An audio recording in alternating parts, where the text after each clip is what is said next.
내가 기억하는 가장 어렸을 적부터 그 새들은 날 찾아왔다. 어린 아이였던 난 새들의 부드러운 지저귀이 내 방에 울려 퍼지는 소리와 함께 일어나곤 했다. 그리고 개들이 창틀에 앉아 나에게 노래를 불러주는 동안 이불 속에서 꼼지락거렸다. 그 아이들의 노래가 끝날 때까지 난 침대에 누워 있었고 그 다음에야 일어나 하루를 시작했었다. 하지만 그 둘의 노래는 그저 이쁜 지저귀만이 아니었다. 그들은 나에게 예지를 가져다 주었다. 두 마리 새들 중 한 마리는 비둘기였다. 눈처럼 하얗고 아름다운 깃털은 행복한 듯 햇빛을 포옹했고 그 어떤 바다보다 더 푸르른 파란 눈은 노래를 부르며 날 지켜보곤 했다. 비둘기는 항상 먼저 노래를 불렀고 그 노래에는 내 인생에서 일어날 무언가 좋은 일에 대한 예언이 담겨 있었다. 새들이 실제로 말을 한다거나 하는 건 아니었지만 하지만 개들의 노래가 내 고막을 울리며 마치 기억이 되살아나는 것처럼 예지가 들리곤 했다. 비록 아직 일어나지 않은 일일지라도 그날 일어날 일을 기억할 수 있게 되는 것이다. 다른 하나는 까마귀였다. 그 거친 깃털은 별들 사이의 칠흑 같은 우주보다 더욱 검었고 햇빛을 빨아들이는 것처럼 보였다. 그 붉은 눈은 나에게 블러드문을 떠올리게 했다. 비둘기가 노래한 후엔 까마귀가 노래를 부르고 그 노래는 나에게 다가와 그날 일어날 무언가 안 좋은 일에 대한 기억을 되살려 주었다. 누구도 새들에 대한 나의 말을 믿어주지 않았다. 난 부모님을 방에 모시고 새들이 오길 기다려봤지만 부모님들은 그들을 볼 수 없었다. 그건 새들과 같은 방 안에 있더라도 마찬가지여서 부모님은 그 새들이 내 상상 속 친구라고 여겼다. 이 새들은 누구도 볼 수 없다는 사실을 알게 되자 난 새들이 전해주는 예언을 믿게 되었다. 어찌되었던 내가 믿건 말건 새들은 항상 정확한 시간에 날 찾아와 이야기를 들려주었으니까. 예지는 언제나 일어나는 것처럼 보였다. 내가 어렸을 때 예지는 간단하고 되게 순수한 것들이었다. 예를 들어 비둘기는 학교에서 점심으로 피자가 나올 거라고 알려주었고 까마귀는 수학 시간에 종이에 손가락을 베일 거라고 노래를 불렀다.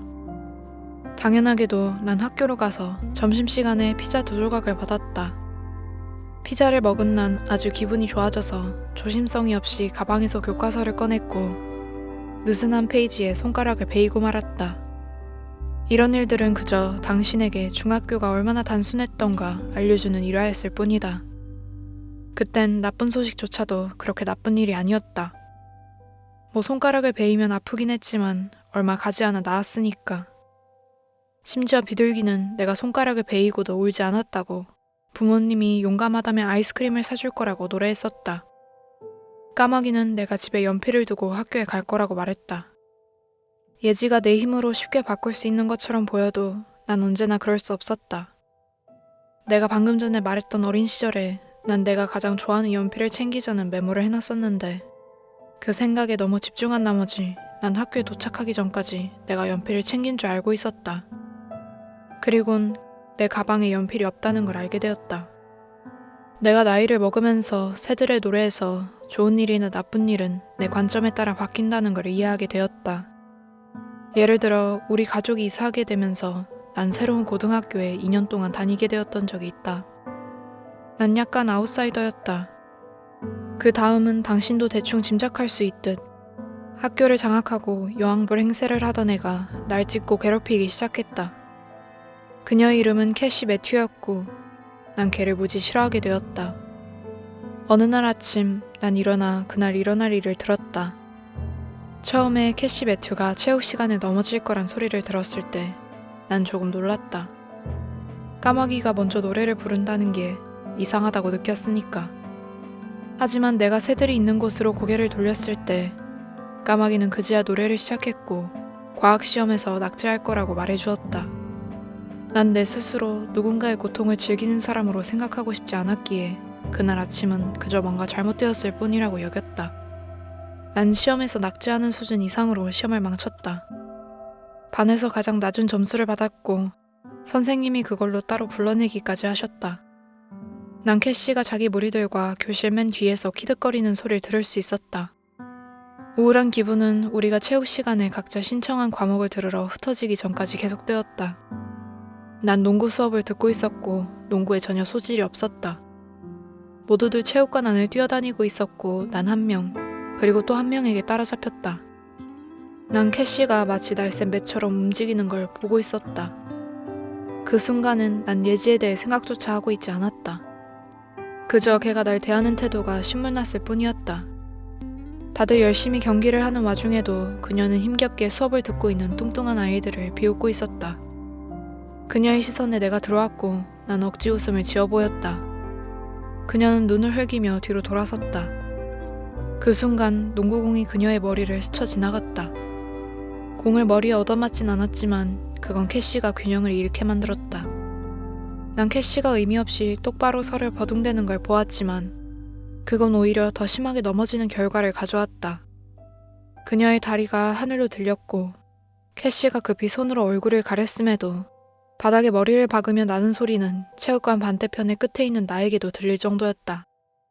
난 그걸 보면서 삐져나오는 웃음을 참을 수 없었다. 입술을 깨물며 터져나온 웃음을 참고 있었을 뿐.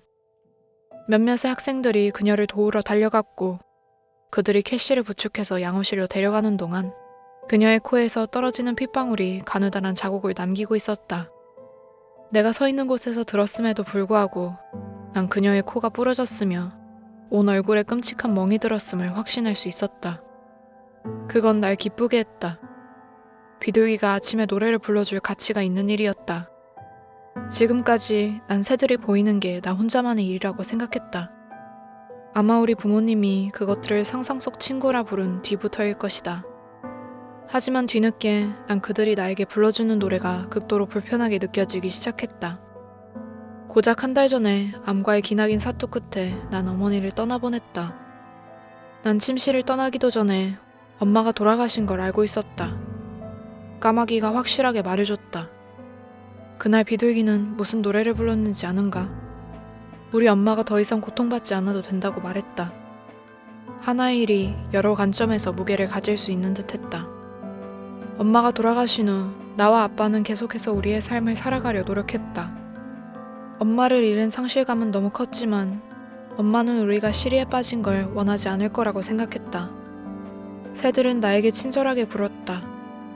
비둘기는 정말 좋은 일들을 노래 불러주었는데 예를 들어 우리 삼촌이 날 짧은 로드트립에 데려가 준다는 것이었다.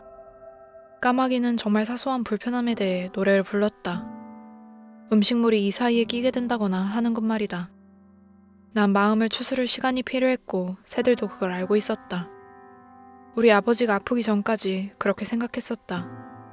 엄마가 돌아가신 지 2주도 안 되어 아버지는 의식을 잃고 쓰러졌고 병원에 입원하게 되었다. 난 너무나 화가 났다. 그리고 여전히 화가 난 상태다. 내가 무슨 죄를 지었길래 부모님 하나를 떠나보내자마자 다른 한 분이 사라지게 된단 말인가. 난 그 모든 것에 환멸을 느껴 입고 있는 셔츠에 옷감을 구기며 침대에서 나오지 않았다. 그리고 아침에 일어나 새가 노래하는 걸 들었다. 비둘기는 그날 차량 사고로 4,307명이 죽을 거라고 노래했다. 난 그 노래를 비둘기가 불렀다는 사실에 충격을 받았고 까마귀는 아빠가 다음 주에도 병원에 입원해 있어야 한다고 알려주었다. 난 아버지가 없는 일주일을 보내야 했지만 아빠는 입원 기간이 연기되는 바람에 평소에 하던 것처럼 집으로 운전을 해오지 않아도 되었다. 비둘기가 가져온 소식은 많은 사람이 오늘 죽게 되었지만 당신의 아버지는 그렇지 않다라는 의미였다. 난 그 사실을 전달받은 방식이 걱정스러웠고 그건 점점 더 끔찍해져 갔다. 다음날 아침 비둘기는 나에게 우편으로 선물을 받을 거라 말해줬고 난 비둘기가 실제로 좋은 일을 말해주어 기분이 좋았다. 하지만 까마귀는 이 노래를 들을 수 있는 건 나만이 아니라고 알려주었다. 난 당황스럽지만 그것에 대해 어떤 것도 할 수 없었다. 난 비둘기와 대화하는 게 아니었다. 오로지 듣기만 할 뿐. 난 그게 왜 나쁜 소식인지 궁금했다. 집을 나설 때 난 비둘기가 말했던 선물이 현관 앞에 놓여있는 걸 보았다. 작은 소포는 흉물스러운 녹색과 파란색이 섞인 종이에 온갖 논송이들로 장식된 포장지로 형편없이 쌓여 있었다. 난 집 안으로 선물을 가지고 와서 상자에서 포장지를 벗겨내었다. 그리고 나이프로 테이프를 잘라내곤 안에 들어있는 걸 확인했다. 난 갈색 카드보드 상자 안에 놓여있는 눈처럼 하얀 깃털을 바라보며 한참을 서 있었다. 익숙한 느낌으로 햇빛을 머금고 있는 듯한 깃털이었다. 그날 하루 종일 난 아침에 들었던 노래에 대해 생각을 멈출 수 없었다. 또 다른 누군가가 이 노래를 들을 수 있단 말인가.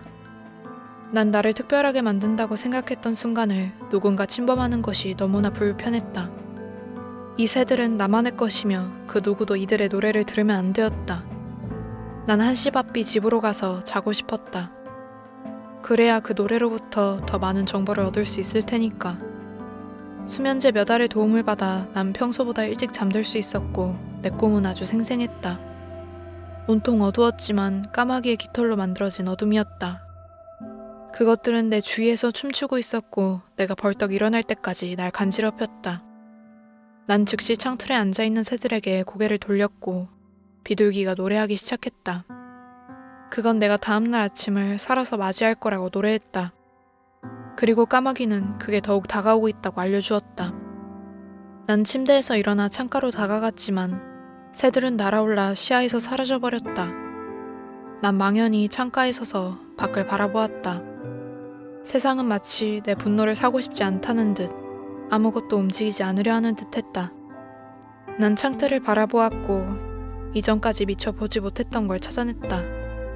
내 손끝이 창틀을 따라 스쳐 지나가며 매일 새들이 앉았다 날아가는 부분에 작은 홈이 파여있는 걸 확인했다. 그제야 난 새들이 단지 머릿속에만 존재하는 게 아니라는 걸 깨달았다. 새들은 실제하지만 아무도 볼 수 없었던 것 뿐이었다. 멍청하게도 난 새들이 나에게 가져오는 소식은 내 마음의 상태에 기초하고 나와 관련이 있다는 사실을 잊고 말았다. 그래서 난 까마귀가 가져온 소식에 계속해서 스트레스를 받았고 새들은 그것에 관해 노래했다. 비둘기가 맞았다. 난 살아서 다음날 아침을 맞이했다. 맞는 말이었다. 그리고 며칠 동안 그랬고 그게 지금이다. 지난 며칠 동안 노래는 이런 식이었다. 비둘기는 내가 정원에 물을 주지 않아도 될 거라고 노래했다. 맞는 말이었다. 비가 와서 물을 줄 필요가 없었으니까. 까마귀는 그게 그날 날 찾아낼 거라고 말했다. 난 그게 효력이 떨어졌나 싶었지만 까마귀는 거짓말을 하지 않았다. 다음날 비둘기는 아빠가 전화를 할 거라고 말했다. 그리고 아빠에게서 전화가 왔다. 아빠는 당신이 나를 얼마나 자랑스럽게 여기는지 말했고 빨리 나와서 집에 오고 싶다고 말했다. 까마귀는 내가 전에 배달된 깃털을 만지작거리고 있을 때 노래를 불렀다. 내가 뒷문 잠그는 걸 잊어버릴 거라고. 후회스럽게도 난 그랬다. 노래가 끝난 뒤 난 방을 나가 아래층으로 내려갔고 진흙으로 된 흔적이 온 집에 묻어 있었고 문으로 향해 있는 걸 발견했다. 그 흔적이 뭔지 난 도저히 알 수 없었다. 사람이 남긴 흔적으로 보이지 않았지만 돌아다닌 흔적은 동물이 아닌 것 같았다. 놈은 쓰레기통이나 싱크대 안에 있는 설거지가 안 된 접시, 냉장고 등을 무시했다. 길짐승들이 관심을 가질 것 같은 모든 물건을 무시한 것이다. 난 그 흔적이 왜 내 방문 앞에서 멈췄는지 알 수 없었다. 아직까지도. 어제 비둘기는 나에게 비둘기는 그것이 언제나 날 보고 있다고 말했다. 까마귀는 그들이 날 보호할 수 없게 되었다고 말했다. 새들은 노래가 끝난 뒤에도 잠시 동안 창문을 떠나지 않았다. 마치 내가 그들이 어떻게 노래를 불렀는지 기억해 주길 바라는 듯 창틀에 앉아 지저귀고 있었다. 어제 난 아빠를 보러 갔다. 우린 오랫동안 이야기를 나눴고 아빠는 나에게 새들에 관해 물어보았다. 그들이 무슨 일이 일어난다고 말했는지 물어보았다. 난 아빠에게 그것들은 그닥 중요한 이야기를 하지 않는다고 말했다. 아빠는 웃음을 터뜨렸고 나에게 개에 관해 물어보았다. 잠시 동안 난 혼란스러웠다. 난 아빠가 잠시 다른 소리를 했다고 생각했었고 그것에 대해 물어봤다. 아빠는 내가 창틀에 앉아있는 새들에 대해 이야기하기 전에 내 방에 있는 개 때문에 울면서 매일 밤 부모님을 깨웠다고 했다. 아빠는 어린 나의 어휘로 어떻게 그 개를 묘사했는지 기억하진 못했지만 어린아이가 설명할 수 있는 최고로 무서운 개였다고 말했다. 아빠는 자신과 엄마가 매일 밤 날 위로해줬다고 말했다. 아빠가 세세한 걸 말해주는 걸 듣고 난 기억이 나기 시작했다. 마치 새들이 노래하는 것처럼 내 머릿속에서 기억이 살아나고 있었다. 아빠가 매일 입었던 검은 파자마, 엄마가 입고 침대에 가곤 했던 하얀 가운, 내가 어떻게 매일 밤 엄마 아빠의 방으로 달려갔는지, 어떻게 부모님이 날 안아주며 언제나 날 지켜보고 있다고 말해줬는지, 엄마랑 아빠는 언제나 날 안전하게 보호하려 노력했다. 엄마는 모든 일의 밝은 측면을 바라보라고 가르쳤고, 아빠는 언제나 엄격하게 부정적인 면도 마찬가지로 중요하다고 가르쳤다. 엄마가 돌아가시고 난 후 새들은 약해졌고, 아빠의 건강이 악화되면서 그들의 노래가 더 이상 크게 들리지 않게 되었다. 난 병원을 떠나 집을 청소하기 위해 돌아왔다. 마지막 밤 방에 앉아 창밖을 바라보니 그게 뒤뜰에서 날 보고 있는 걸 볼 수 있었다. 내가 어릴 때 왜 그걸 개라고 불렀는지 이해할 수 있었다.